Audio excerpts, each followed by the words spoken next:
അപ്പൊ അതുമായിട്ട് ഇവിടെ വെളിപ്പാട് പുസ്തകത്തിന് ബന്ധമുണ്ടെന്നൊന്നും സ്ഥാപിക്കുവാനൊന്നുമല്ല, എങ്കിലും എഴുതുന്നൊരു ചിന്ത ഞാൻ പറഞ്ഞു എന്ന് മാത്രമേ ഉള്ളൂ.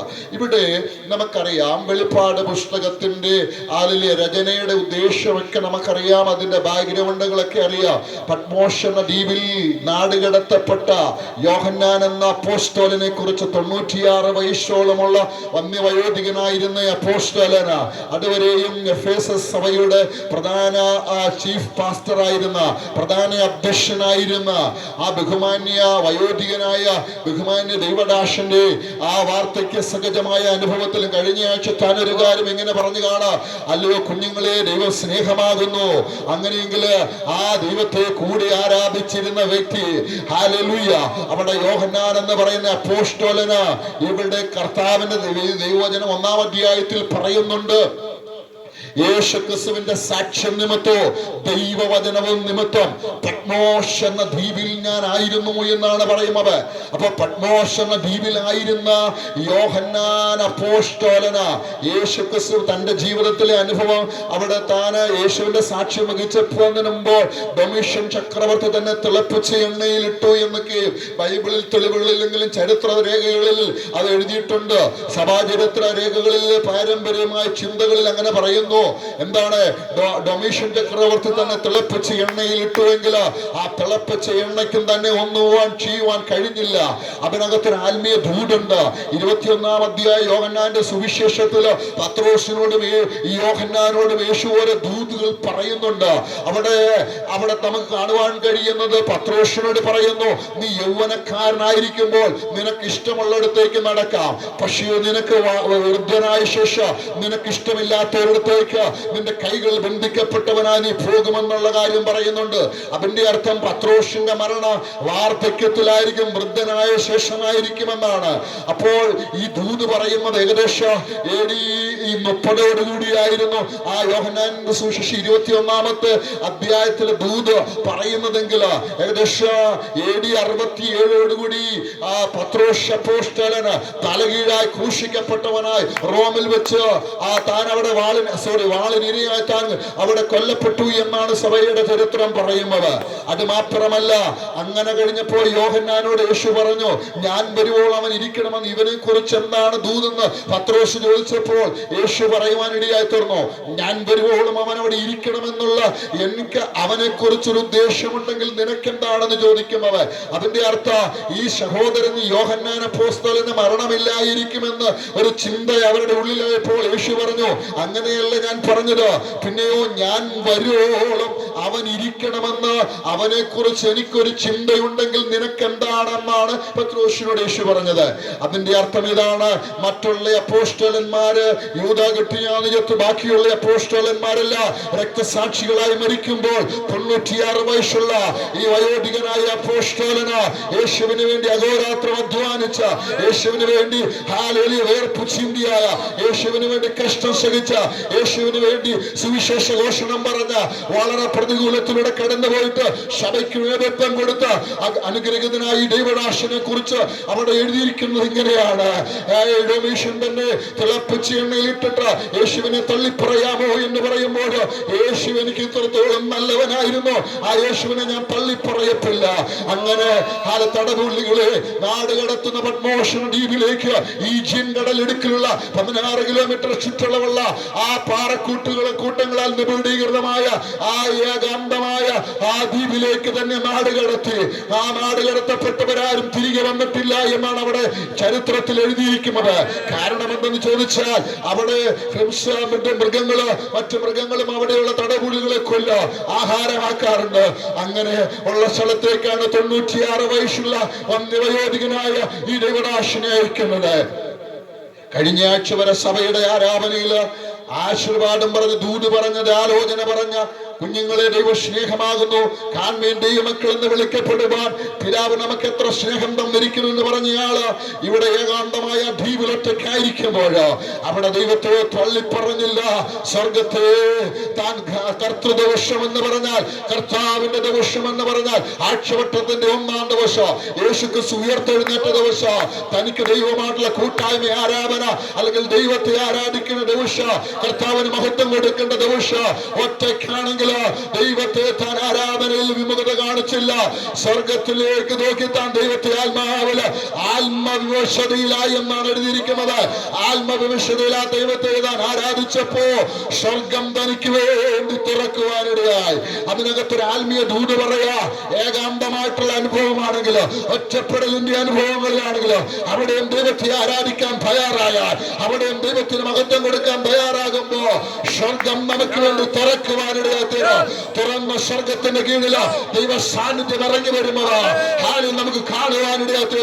ദൈവവചനം പഠിക്കുമ്പോ ആരെല്ലാം പ്രതികൂലത്തിലൂടെ കടന്നു പോയിട്ടുണ്ടോ, ആരെല്ലാം പ്രശ്നത്തിലൂടെ കടന്നു പോയിട്ടുണ്ടോ, അവരെല്ലാം ദൈവത്തെ ആരാധിച്ചപ്പോ ആ പ്രശ്നങ്ങളുടെ നടുവില്, ആ പ്രതികൂലങ്ങളുടെ നടുവില്, ആ കഷ്ടതയുടെ നടുവില്, ആ വേദനയുടെ നടുവില്, ആ നുറുങ്ങപ്പെട്ട അനുഭവങ്ങളുടെ നടുവില് സ്വർഗം അവർക്ക് വേണ്ടി ഇറങ്ങി വന്നിട്ടുണ്ടെങ്കിൽ ഇന്ന് തൽക്കാലം ഒരു ദൈവാത്മാവിൽ ഒരു ദൂത് ഞാൻ പങ്കുവെക്കും.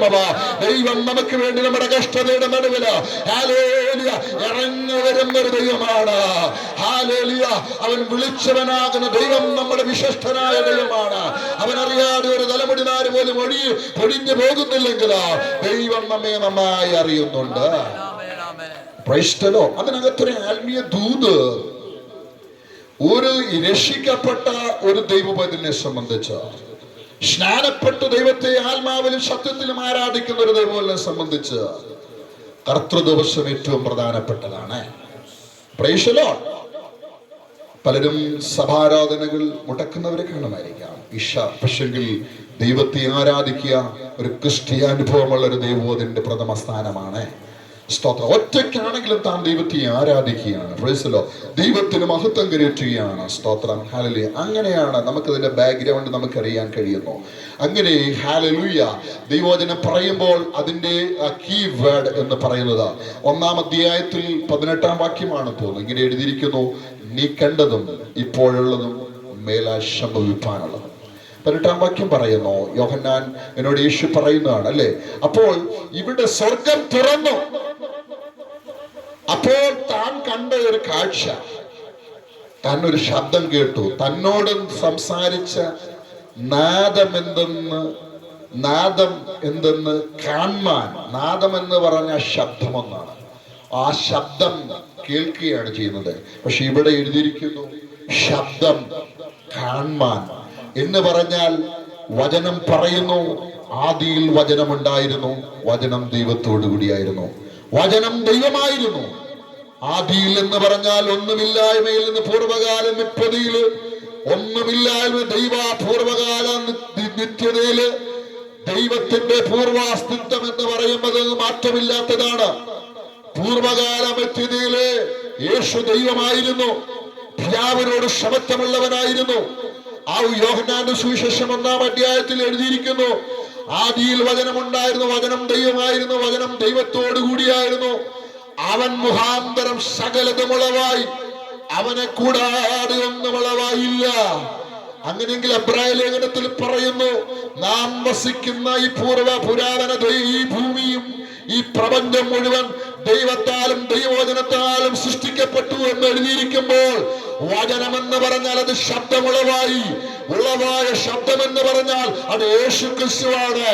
ആ വചനമായവന്റെ ശബ്ദത്താലാണ് ഈ പ്രപഞ്ചം സൃഷ്ടിക്കപ്പെട്ടിരിക്കുന്നതെങ്കിൽ, ഈ പ്രപഞ്ചം ഉളവായതെങ്കിൽ ആ പ്രപഞ്ച സൃഷ്ടിതാവിന്റെ ശബ്ദമാണ് എന്തെന്ന് കേൾപ്പാനല്ല കാൺമാൻ നാം തിരിഞ്ഞപ്പോൾ അഗ്നിജാലക്കൊത്ത കണ്ണുള്ളവനോ കാലിൽ ചുട്ട് പഠിപ്പിച്ച വെള്ളോട്ടിന് സദൃശനായവനോ ഇരുവാച്ചുള്ള വായിൽ നിന്ന് പുറപ്പെടുന്നവനുമായവൻ, വെളുത്ത തലമുടിയും വെളുത്ത തലമുടിയ പഞ്ഞി പോലെയുള്ളവനായിരിക്കുന്നവനായ കർത്താവ്. ഹല്ലേലൂയ, സ്തോത്രം, ഹല്ലേലൂയ.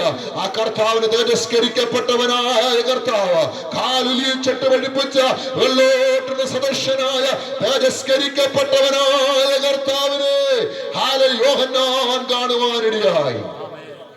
സ്തോത്രം. ഞാനത് വിശ്വസിക്കുന്നത് യോഹന്നാന്റെ സുവിശേഷം 21-ാം അധ്യായത്തിൽ പറഞ്ഞ പ്രവചന ദൂതാണ്. ഹല്ലേലൂയ. 66 വർഷത്തിന് ശേഷം ആ ദൂത് ഫുൾഫിൽ ചെയ്യുവാനിടയായി. കരങ്ങൾ ഉയർത്തുന്ന സ്തോത്രം ചെയ്യാമോ? ദൈവം നമ്മളോട് ഒരു ദൂത് പറഞ്ഞാൽ, ദൈവം നമ്മളോട് ഒരു ആലോചന പറഞ്ഞാൽ, പ്രൈസ് ദി ലോർഡ്, ഹല്ലേലൂയ, സ്തോത്രം. ദൈവത്തിന്റെ സമയമാകുമ്പോൾ അത് ഫുൾഫിൽ ചെയ്യുവാനിടയായി തീരും. അതിന്റെ ഏറ്റവും നല്ല ഉദാഹരണമാണ് യോഹന്നാന്റെയും പത്രോസിന്റെയും ജീവിതാനുഭവങ്ങള്. പത്രോസിനെ നോക്കി യേശു പറഞ്ഞു, ദൂതിതാണ്, നീ ഇപ്പോൾ വൃദ്ധനായ യുവാവാണ്, പക്ഷെ നിന്റെ മരണം വൃദ്ധനായ ശേഷമേ ഉള്ളൂ. അതുകൊണ്ടാണ് അപ്പോസ്തല പ്രവൃത്തി 12-ാം അധ്യായത്തില് ഹെരോദാവ് തന്നെ കൈകളും കാലുകളും ബന്ധിക്കപ്പെട്ടവനായി, ഹല്ലേലൂയ, യാക്കോബിനെ കൊന്നതുപോലെ കൊല്ലുവാനായി കൈകളും കാലുകളും ബന്ധിക്കപ്പെട്ടവനായി കാരാഗൃഹത്തിൽ കിടക്കുമ്പോൾ പത്രോസ് അവിടെ സുഖമായിട്ട് ഉറങ്ങുന്നത്. സഭ തനിക്ക് വേണ്ടി വെളിയിൽ പ്രാർത്ഥിക്കുന്നുണ്ടെങ്കിൽ യേശുക്രിസ്തു പറഞ്ഞ ദൈവത്തിന്റെ ദൂത് തന്റെ ഹൃദയാന്തർഭാഗത്ത് നിറഞ്ഞു നിൽക്കുന്നത് കൊണ്ട് ഈ ഹെരോദാവിന്റെ വാളിന്, ഈ കാരാഗൃഹത്തിന് എന്നെ നശിപ്പിക്കുവാൻ കഴിയത്തില്ല.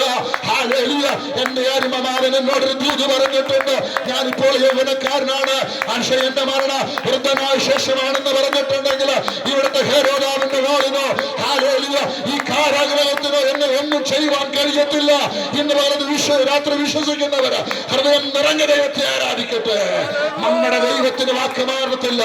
ആകാശം മാറിയാല്, ഭൂമി മാറിപ്പോയാല് ദൈവത്തിന്റെ ആലോചന മാറത്തില്ല. ദൈവത്തിന്റെ അരുളപ്പാട് എന്നാണ്, അത് മാറ്റമില്ലാത്ത ആലോചനയാണ്. ഹല്ലേലൂയ. നമ്മുടെ ജീവിതത്തിലും ചിലപ്പോൾ ചില വേദനയുടെ അനുഭവങ്ങളിൽ കടന്നു പോകുമ്പോൾ ദൈവം പറഞ്ഞ ചൂടുകളെ മുറുകെ പിടിക്കുക, ദൈവം പറഞ്ഞ ആലോചനകളെ മുറുകെ പിടിക്കുക. ഹല്ലേലൂയ. നമ്മളോട് പറഞ്ഞ ദൂത് പറഞ്ഞവന് മനുഷ്യനല്ല. മനുഷ്യൻ ഫോഷ്ക്ക് പറയുമ്പോൾ ദൈവത്തിന് ഫോഷ്ക്ക് പറയാൻ കഴിയത്തില്ല. മനുഷ്യന് തെറ്റുപറ്റുമ്പോൾ ദൈവത്തിന് തെറ്റുപറ്റത്തില്ല. പ്രേഷ്ഠലോ മനുഷ്യന്റെ ചിന്തകൾ അത് ബുദ്ധി നിറഞ്ഞതാകുമ്പോ ദൈവത്തിന്റെ ദൃഷ്ടികൾ അത് സർവജ്ഞാനത്തിൽ ഊന്നിയതാണ്. സർവജ്ഞാനിയായ സർവവ്യാപിയായ ദൈവത്തിന് ഒരിക്കലും തെറ്റുപറ്റത്തില്ലാത്ത ഒരേ ഒരാൾ നമ്മുടെ ദൈവമാണ്. പ്രേഷ്ഠലോ അങ്ങനെ ഈ തേജസ്കരിക്കപ്പെട്ട കർത്താവിനെ കണ്ടപ്പോൾ താൻ മരിച്ചവനെ പോലെയായി എന്നാണ് എഴുതിയിരിക്കുന്നത്. അപ്പോൾ ഹല്ലേലൂയ, യേശുക്രിസ്തുവിനെ അതിനെക്കുറിച്ച് ഒരു ദൈവിക തിയോളജിക്കൽ ചിന്തയുടെ പറയാം. യേശുക്രിസ്തുവിന് 3 ശരീരങ്ങളുണ്ട്. തിയോളജിക്കലായിട്ടൊരു ചിന്തയാണ് ഞാൻ പറയുന്നത്. ഒന്ന്, യേശുക്രിസ്തുവിന്റെ ഹല്ലേലൂയ പൂർവാശ്രത്യത്തിലുള്ള അല്ലെങ്കിൽ ദൈവികമായ ശരീരം എന്ന് പറയുന്നത് ദൈവിക ഡിവൈൻ ബോഡി എന്ന് പറയും. തേജസ്സിന്റെ ശരീരം എന്ന് പറയാം.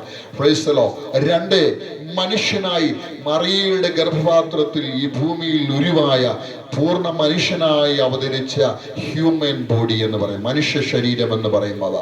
വേഷത്തിൽ മനുഷ്യനായി എന്നൊക്കെ വേദപുസ്തകം നമുക്കറിയാം. അവൻ ദൈവരൂപത്തിലിരിക്കെ ദൈവത്തോടുള്ള സമത്വം. അപ്പൊ ദൈവരൂപത്തിൽ നിന്ന് അതാണ് ഒന്നാമത്തത്, മനുഷ്യനായി അവതരിച്ചു. 2 രൂപങ്ങൾ അല്ലെ. മൂന്നാമത് ഒരു ശരീരമുണ്ട്, അതിനെയാണ് ബോഡി ഓഫ് ക്രൈസ്റ്റ് എന്ന് പറയുന്നത്. അതിനെ നമുക്ക് എഫെസ്യ ലേഖനത്തിൽ നമ്മൾ വായിക്കുന്നു, 1-ാം അധ്യായത്തിൽ വായിക്കുന്നുണ്ട്. തന്റെ ശരീരമാകുന്ന സഭ എന്ന് പറയുന്നു അല്ലെ. യേശുക്രിസ്തുവിന്റെ ശരീരം എന്ന് പറയുന്നത് സഭയാണ്. സഭയുടെ തലയെന്ന് പറയുന്നത് ക്രിസ്തുവാണ്. അപ്പോ സഭ എന്ന ശരീരം എന്ന് പറയുന്നത് യേശുവിന്റെ ഒരു ശരീരം എന്നാണ്. തിയോളജിക്കൽ ടേംസ് ആണ് ഞാൻ പറഞ്ഞത്. അതിനെയാണ് ബോഡി ഓഫ് യേശുക്രിസ്തുവിന്റെ മാർമിക ശരീരം എന്നാണ്, മിസ്റ്റിക്കൽ ബോഡി എന്നാണ് അതിന് ഇംഗ്ലീഷിൽ പറയുന്നത്. അപ്പോ ആ സഭയുടെ അംഗങ്ങളാണ് രക്ഷിക്കപ്പെട്ട് സ്നാനപ്പെട്ട് സത്യത്തിലും ആത്മാവിലും ആരാധിക്കുന്ന ആരെല്ലാം ഉണ്ടോ അവരെല്ലാം കൂടുമ്പോഴാണ് ദൈവസഭ എന്ന് പറയുന്നത്. അവരെ യേശുവിന്റെ ശരീരത്തിന്റെ അവയവങ്ങളാണ്.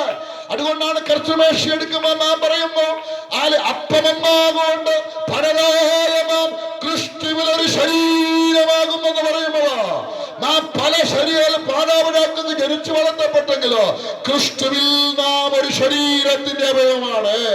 കൊരിന്ത്യർ ലേഖനം പറയുന്നു, കൈയും കാലിനും അല്ലെങ്കിൽ എല്ലാം പരസ്പരം വേറെ അവയവങ്ങളാണെങ്കിലും ഇവ തമ്മിൽ ബന്ധിപ്പിക്കുന്നത് ഒരു ശരീരത്തിന്റെ അവയവമാണ്.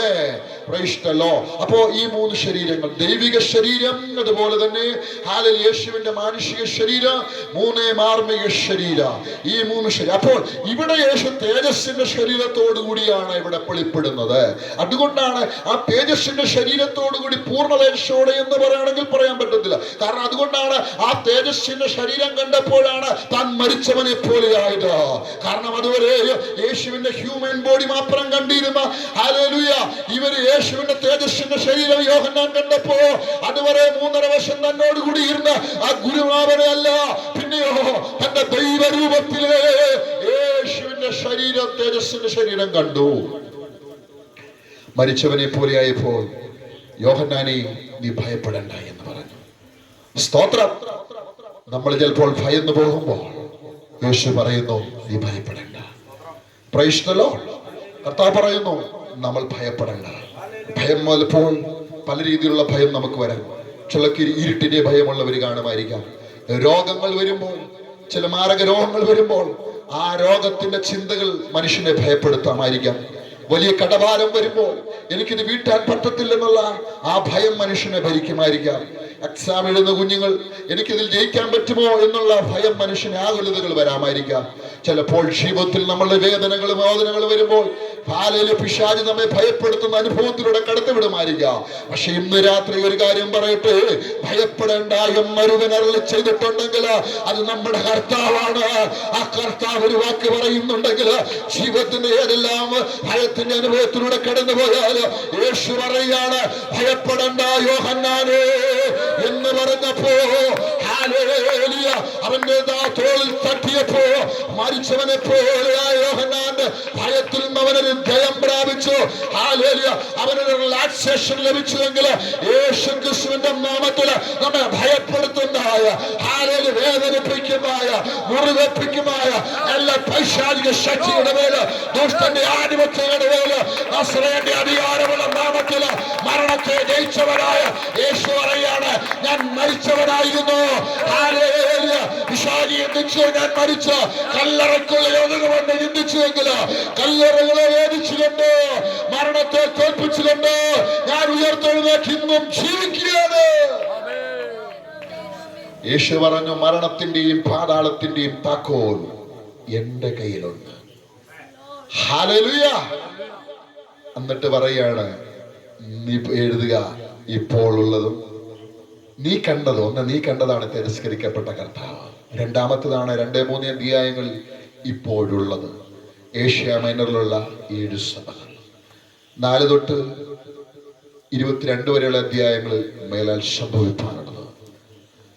2-ാം അധ്യായത്തിലെ എഫേസസ് മുതൽ ലവോദിക്ക വരെയുള്ള 7 സഭകൾ. വേദചിന്തകർ അതിനെ ആ കാലഘട്ടത്തിലുള്ള 3-4 ചിന്തകളിൽ വ്യാഖ്യാനിക്കുന്നുണ്ട്. അതിനകത്ത് 1-ാമത്തെ വ്യാഖ്യാനം ഇങ്ങനെയാണ്, അതിന്റെ ഹിസ്റ്റോറിക്കലായിട്ടുള്ള ആ 1-ാം നൂറ്റാണ്ടിലുള്ള 7 സഭകൾ തന്നെയാണ്. Price the Lord. 2-ാമത്തെ ഒരു ദൈവിക ചിന്ത 1-ാം നൂറ്റാണ്ട് തൊട്ട് സ്തോത്രം ഹല്ലേലൂയ യേശുക്രിസ്തുവിന്റെ മടങ്ങി വരെയുള്ള കാലഘട്ടത്തെ 7ആയിട്ട് തിരിക്കുന്നതാണ്. Praise the Lord. അതിനെയാണ് ഹിസ്റ്റോറിക്കൽ ഇന്റർപ്രിട്ടേഷൻ എന്ന് പറയുന്നത്. അതിൽ ഞാനത് കൂടുതൽ പറയുന്നില്ല.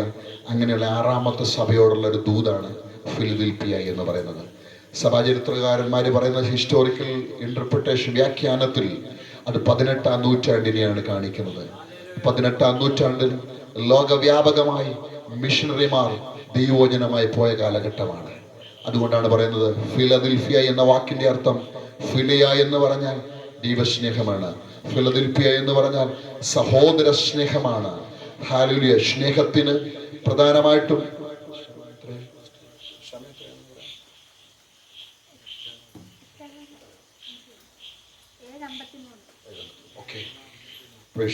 അഹലിലേക്ക് 5 മിനിറ്റ് ഞാൻ കൺക്ലൂഡ് ചെയ്യാം. സ്നേഹം എന്നുള്ള പദത്തിന് പ്രധാനമായിട്ടും നമുക്കറിയാം അഗപ്പേ, ഫിലിയെ, ഈ 2 പദങ്ങളെ എൻ്റെ ഓർമ്മയിലേക്ക് വരുന്നുള്ളൂ. Price the Lord. ഫിലിയെ എന്ന് പറഞ്ഞാൽ സഹോദരന്മാർ തമ്മിലുള്ള സ്നേഹത്തെയാണ്. 2-ാമതൊരു അർത്ഥമുണ്ട്. വേറൊരു പദത്തിന്റെ അർത്ഥം എങ്ങനെയാണ്, കാമുകനും കാമുകയും തമ്മിലുള്ള സ്നേഹം, പിതാവിന്റെ സ്നേഹം എന്നൊക്കെ പറയുന്നുണ്ട്. പക്ഷേ അതൊക്കെ ഓരോ സ്നേഹമാണ്, അതിനൊക്കെ ഒരു ഗ്രീക്ക് വേർഡുകളുണ്ട്. പക്ഷെ 4-ാമത്തെ പദം ആണ് ദൈവസ്നേഹം എന്നുള്ളൊരു പദം. അത് യോഹന്നാന്റെ സുവിശേഷം 3:16 പറയുന്നു, തന്റെ ഏകജാതനായ പുത്രനിൽ വിശ്വസിക്കുന്ന ഏവനും നശിച്ചു പോകാതെ നിത്യജീവൻ പ്രാപിക്കേണ്ടതിന് ദൈവം അവനെ നൽകുവാൻ തക്കവണ്ണം ലോകത്തെ സ്നേഹിച്ചു. അവിടെ പറയുന്ന സ്നേഹം ഹല്ലേലൂയ അഗപ്പേ എന്നൊരു പദമാണ്. യോഹന്നാന്റെ സുവിശേഷത്തിൽ ആവർത്തിച്ച് പലപ്പോഴും പറയുന്നുണ്ട്, സഹോദരന്മാർക്ക് വേണ്ടി ജീവൻ കൊടുക്കുന്നതിലും വലിയ സ്നേഹമില്ല. ജീവൻ കൊടുക്കുന്ന സ്നേഹമാണ് ദൈവസ്നേഹം എന്ന് പറഞ്ഞാൽ. നമ്മുടെ ഈ ലോകത്തില് മാതാവിന്റെയും പിതാവിന്റെയും സ്നേഹത്തിനെല്ലാം പരിമിതികളുള്ളപ്പോൾ പിതാവിന്റെ സ്നേഹത്തെ ബൈബിൾ ദൈവസ്നേഹത്തോട് ഉപമിക്കുന്നുണ്ട്. മാതാവിന്റെ ഈ ലോകത്തിൽ ഏറ്റവും കൂടുതൽ സ്നേഹമുള്ളത് അമ്മമാർക്കാണ്, അല്ലെ? 10 മാസം ഉള്ളിൽ നിന്നും പേറിക്കൊണ്ട് ആ കുഞ്ഞിനെ വേദനയോടെ പ്രസവിക്കുന്ന മാതാവിന് ഒരു പുക്കിൾക്കുടി ബന്ധം ആ കുഞ്ഞുമായിട്ടുണ്ട്. പക്ഷെ പല മാതാക്കളും കുഞ്ഞുങ്ങളെ ഉപേക്ഷിക്കുമ്പോൾ ബൈബിൾ പറയുന്നു, ഒരു സ്ത്രീ താൻ പ്രസവിച്ച കുഞ്ഞിനോട് കരുണ തോന്നാതിരിക്കുമോ? അവൾ നിന്നെ മറന്നാലും ഞാൻ നിന്നെ മറക്കത്തില്ല. പക്ഷെങ്കിലോ ആ സ്നേഹത്തിന്റെ, അമ്മയുടെ സ്നേഹത്തിനൊക്കെ പരിമിതികളും അപ്പന്റെ സ്നേഹത്തിനൊക്കെ പരിമിതികളുള്ളപ്പോ സൗഹൃദ സ്നേഹത്തിനെല്ലാം പലപ്പോഴും കുഞ്ഞുങ്ങൾ, ടീനേജ് പ്രായത്തിലുള്ള കുഞ്ഞുങ്ങള് അപ്പന്റെ സ്നേഹത്തെ കഴിഞ്ഞും അമ്മയുടെ സ്നേഹത്തെ കഴിഞ്ഞും എല്ലാം കൂട്ടുകെട്ടിന്റെ സൗഹൃദത്തിനായിരിക്കും അവർ വലിയ പ്രാധാന്യം കൊടുക്കുന്നത്. പ്രത്യേകിച്ച് 12, 11 വയസ്സ് തൊട്ട് 18, 19, 20 വയസ്സ് വരെ ആ ടീനേജ് പ്രായത്തിലുള്ള കുട്ടികളുടെ അവരുടെ ഒരു ഗ്യാങ്ങിലാണ് അവര് പറയുന്നതായിരിക്കും ഏറ്റവും വലിയ കാര്യം. അതുകൊണ്ട് അവിടെ നിന്ന് കിട്ടുന്നതാണ്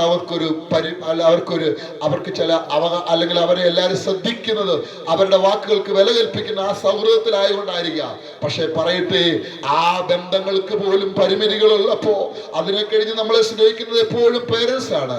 പക്ഷെ അതിനെ കഴിഞ്ഞെല്ലാം ഉപരിയായി ജീവൻ തന്ന് നമ്മെ സ്നേഹിച്ച ഒരുവനുണ്ട്.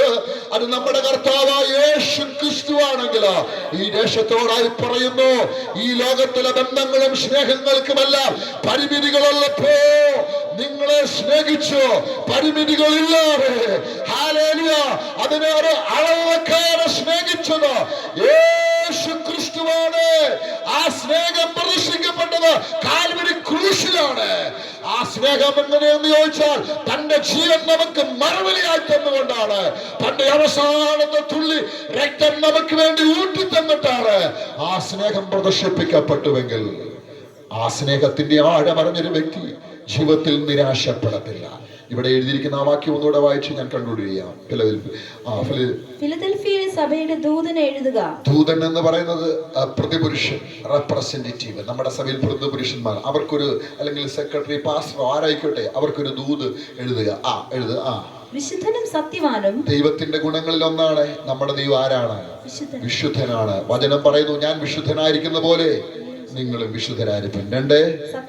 2 ദൈവത്തിന്റെ ഗുണങ്ങളിൽ ഒന്നാണ് സത്യവാൻ. മനുഷ്യൻ പലപ്പോഴും നുണ പറയുമ്പോൾ, ഫോഷ്ക്ക് പറയുമ്പോൾ, ദൈവം ഫോഷ്ക്ക് പറയുന്ന ദൈവമല്ല. സത്യവാനും ദാവീദിന്റെ താക്കോലുള്ളവനും. 3 ദാവീദിന്റെ താക്കോൽ. പഴയ നിയമത്തിൽ പറയുന്ന ഒരു പദമാണ്, യെശയ്യാ പ്രവചനത്തിനകത്ത് പറയുന്നതാണ്. എന്ന് പറഞ്ഞാൽ സകലത്തിന്റെ മേലും കൺട്രോൾ, അധികാരം, അതോറിറ്റി നമ്മുടെ ഈ ദൈവത്തിനാണ്. ദാവീദിന്റെ താക്കോലുള്ളവനുമായി അരുളി ചെയ്യുന്നത്, ആരും അടയ്ക്കാതെ വണ്ണം തുറക്കുവാനും ആരും തുറക്കാതെ വണ്ണം അടയ്ക്കുവാനും കഴിയുന്നവൻ അരുളി ചെയ്തു. അത് യെശയ്യാ പ്രവചനത്തിലെ ഒരു വാക്യമാണ് എടുത്തുദ്ധരിച്ചിരിക്കുന്നത്. ഞാനതിലേക്ക് കൂടുതൽ പറയുന്നില്ല.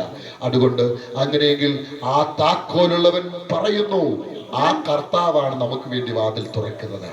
Price the Lord. വഴികളെ തുറക്കുന്നത് കർത്താവാണ്. പ്രാർത്ഥനയ്ക്ക് ഉത്തരം നൽകുന്ന യേശുവാണ്. ഇവിടെ 1-ാം അധ്യായത്തിൽ നമ്മൾ വായിച്ചു, മരണത്തിന്റെയും പാതാളത്തിന്റെയും താക്കോൽ യേശുവിന്റെ കയ്യിലാണ്. അവിടെ ദാവീദിന്റെ പുത്രൻ എന്ന് പറഞ്ഞാൽ തന്റെ യേശു ക്രിസ്തുവിന്റെ മെസ്സിയാനിഷിപ്പിനെയാണ് കാണിക്കുന്നത്. യേശു ഇസ്രായേലിന്റെയും രാജാവാണ്. മുഴു ലോകത്തിന്റെ രാജാവായി ഭൂമിയിൽ വാഴേണ്ടവനാണെന്നാണ് അതിന്റെ അർത്ഥം എന്ന് പറയുന്നത്. അതാണ് പറയുന്നത്, താക്കോൽ കർത്താവിന്റെ കയ്യിലാണ്. അതുകൊണ്ട് പറയുന്നു, അവനടച്ചാൽ ആരും തുറക്കത്തില്ല എന്ന് പറഞ്ഞാൽ, ആരും അടയ്ക്കാതെ വേണം തുറക്കുവാൻ കഴിയുന്ന ദാവീദിന്റെ താക്കോലുകൾ എന്ന് പറഞ്ഞാൽ, ആ വാതിൽ എന്ന് പറഞ്ഞാൽ ഭൗതിക ചിന്തയ്ക്കപ്പുറമായി സുവിശേഷത്തിന്റെ വാതിലാണ്. ഈ അടഞ്ഞു കിടക്കുന്ന വാതിലുകള് അവൻ തുറക്കുകയാണ്. സുവിശേഷത്തിന്റെ വാതിലിന്റെ ആ താക്കോൽ കർത്താവിന്റെ കയ്യിലാണ്. കർത്താവ് വാതിൽ തുറന്നാൽ ആരും അടയ്ക്കുവാൻ കഴിയത്തില്ല. കർത്താവ് ആർക്കും തുറക്കാൻ കഴിയത്തില്ല. ഇന്ന് രാത്രി കർത്താവ് ചില വാതിലുകളെ തുറക്കുകയാണ്. വിശ്വസിച്ചുകൊണ്ട് സ്തോത്രം ചെയ്യുക. യേശു ക്രിസ്തുവിന്റെ നാമത്തിൽ ചില വാതിലുകളെ തുറന്നു വരട്ടെ. അത്ഭുതങ്ങൾ സംഭവിക്കട്ടെ യേശു ക്രിസ്തുവിന്റെ നാമത്തിൽ. അതുകൊണ്ട് കർത്തൃകരങ്ങളിലേക്ക് ഏൽപ്പിക്കുക. ഹല്ലേലൂയ. അതുകൊണ്ട് സകലത്തിനു മേലും അധികാരമുള്ള കർത്തൃകരങ്ങളിൽ ഏൽപ്പിക്കാം. ദൈവം ഈ വചനങ്ങളാൽ സഹായിക്കട്ടെ എന്ന് പ്രാർത്ഥിച്ച് ദിവസനെ സമർപ്പിക്കുന്നു. സമയം അനുഭവിച്ചു നിന്നെ ക്ഷണിച്ച ബഹുമാന ദിവാസനെ ക്രിസ്തുവിൽ ഏറ്റവും സ്നേഹിക്കുന്ന ക്ഷണായ പാർശ്വക്കും ദൈവസഭയ്ക്കും നന്ദി പറയും. ദൈവം അനുഗ്രഹിക്കട്ടെ. ഇന്ന് രാത്രി നിന്റെ കൈ തരുന്ന കർത്താവേ, നിന്റെ വചനം തന്ന കർത്താവേ, നന്ദി കർത്താവേ. ജനത്തോട് സംസാരിച്ച നന്ദി കർത്താവേ. ഹല്ലേലൂയ ദേവദാസൻ കർത്താവേ, ഇന്ന് രാത്രി കർത്താവേ ഇരട്ടി ശക്തി ഇരട്ടി കൃപ ഹല്ലേലൂയ നിന്റെ വചനം പറഞ്ഞ കർത്താവേ നന്ദി കർത്താവേ. കർത്താവേ നീ വരുന്ന മുമ്പ് ഹല്ലേലൂയ നിനക്കായി ഓടുവാൻ, നിനക്കായി നിൽക്കുവാൻ, നിനക്കായി ജീവിക്കുവാൻ, നിന്റെ രാജ്യം പണിയുവാൻ കർത്താവേ ഇരട്ടി ശക്തി ഇരട്ടി കൃപ ഇരട്ടി പരിശുദ്ധമന ഉയർത്തണമേ കർത്താവേ. ഹല്ലേലൂയ നിന്റെ വഴി തുറക്കണമേ കർത്താവേ. ആ കുടുംബത്തിന് വേണ്ടി ഹല്ലേലൂയ നിന്റെ സ്വർഗ ഗീത തുറന്ന കർത്താവേ. ഫൈനാൻസ് കൊടുത്ത് ഉയർത്തണമേ കർത്താവേ. നീ ചെയ്യും ഞാൻ വിശ്വസിക്കുന്ന കർത്താവേ. ഞങ്ങൾ ഉയർത്തണമേ കർത്താവേ. ഈ വർഷം തീരുന്ന മുമ്പ് ഞങ്ങൾക്ക് വേണ്ടി അത്ഭുതം ചെയ്യണമേ കർത്താവേ. ഞങ്ങൾക്ക് വേണ്ടി സഹായിക്കണമേ കർത്താവേ. ഞങ്ങൾ ഉയർത്തി മാനിക്കണമേ കർത്താവേ. നിന്ദിക്കുന്ന മനുഷ്യന് മുമ്പ് കർത്താവേ, നിന്ദിക്കുന്ന മനുഷ്യന് മുമ്പ് കർത്താവേ ഞങ്ങൾ ഉയർത്തി മാനിക്കണമേ കർത്താവേ. നീ ചെയ്യും ഞാൻ വിശ്വസിക്കും എല്ലാം നിന്റെ കൈത്തന്നെ ഈശ്വരന്ത. ആമേൻ. ആമേൻ. കർത്താവ് നമ്മുടെ പ്രാർത്ഥന സ്തോത്രം ചെയ്യാം. കർത്താവ് അനുഗ്രഹിച്ച സ്തോത്രം ചെയ്യാം. അനുഗ്രഹിക്കപ്പെടാതിരിക്കുന്ന സന്ദേശം ദൈവം നമുക്ക് നൽകുവാൻ സ്തോത്രം ചെയ്യാം. ദേശത്തെ ദൈവങ്ങളെ കേൾപ്പിച്ച് നമുക്ക് സ്തോത്രം ചെയ്യാം. അനുഗ്രഹത്തോടെ ഇപ്പോ അയക്കാം ആടിയാനെ യഹോവയെ മനസ്സായി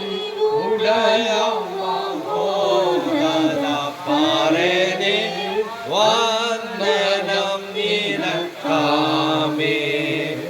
മനസ്സാലെ